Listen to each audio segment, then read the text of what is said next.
Thanks, T-Rex 20. Tayo nyo nga yung top 2. Tayo nyo nga yung top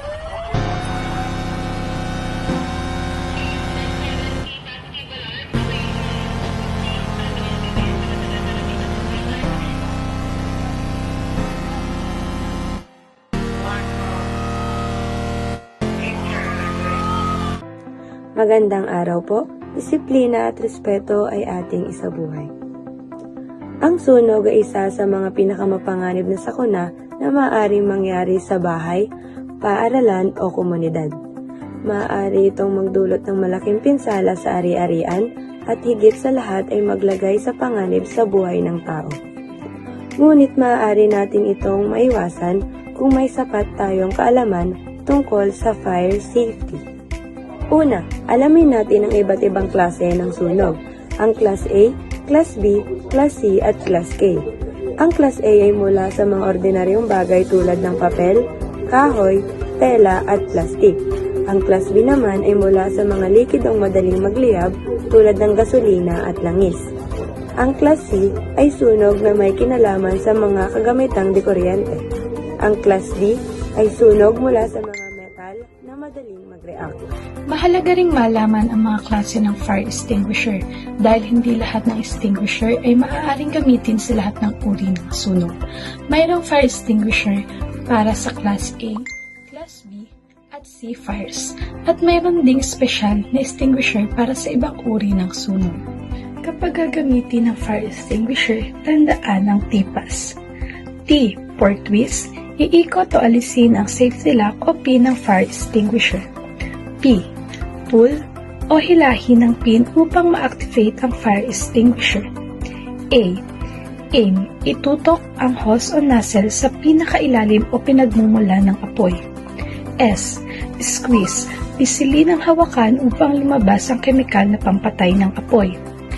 S. Sweep. Iwas-iwas ang hose mula kaliwa papuntang kanan hanggang sa tuluyang mamatay ang apoy. Isa pang mahalagang kagamitan sa bahay ay ang smoke detector o fire alarm.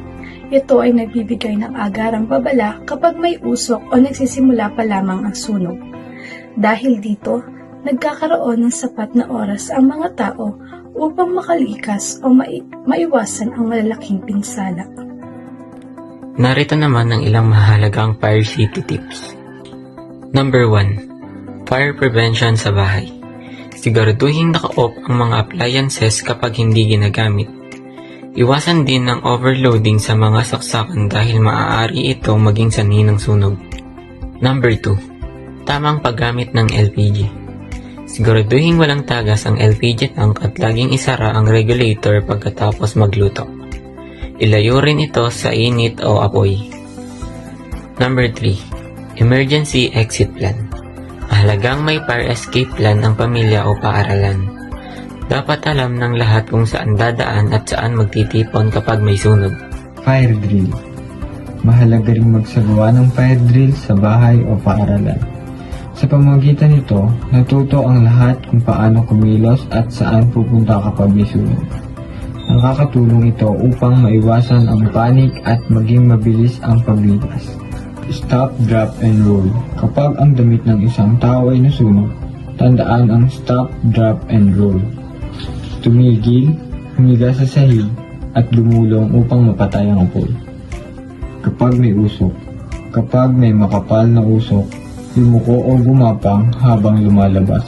Dahil ang usok ay kadalasang naiipon sa itaas at mas malinis ang hangin sa mas mababang bahagi. Kung nasa gusali, huwag gumamit ng elevator kapag may sunog. Dahil maaaring mawala ng kuryente o mapuno ng usok. Sa halip, gamitin ang hagdan as fire exit. Kapag may sunog na hindi na kayang kontrolin, agad na tumawag sa Bureau of Fire Protection upang mabilis silang makarespond. Number 9. Huwag magpanik. Sa oras ng sunog, mahalagang manatiling kalmado upang makapag-isip ng tama at makalabas ng ligtas. Number 10. Alamin ang emergency numbers. Mahalagang alam natin ang mga emergency numbers na maaaring tawagan sa oras ng sunog. Sa Pilipinas, maaari tayong tumawag sa Bureau of Fire Protection sa pamamagitan ng 911, ang National Emergency Hotline.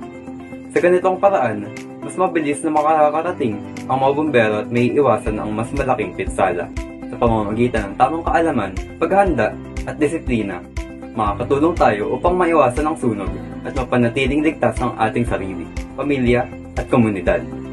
Tandaan, ang kaligtasan sa sunog ay responsibilidad ng bawat isa. Maraming salamat po. Disiplina at respeto ay ating isabuhay.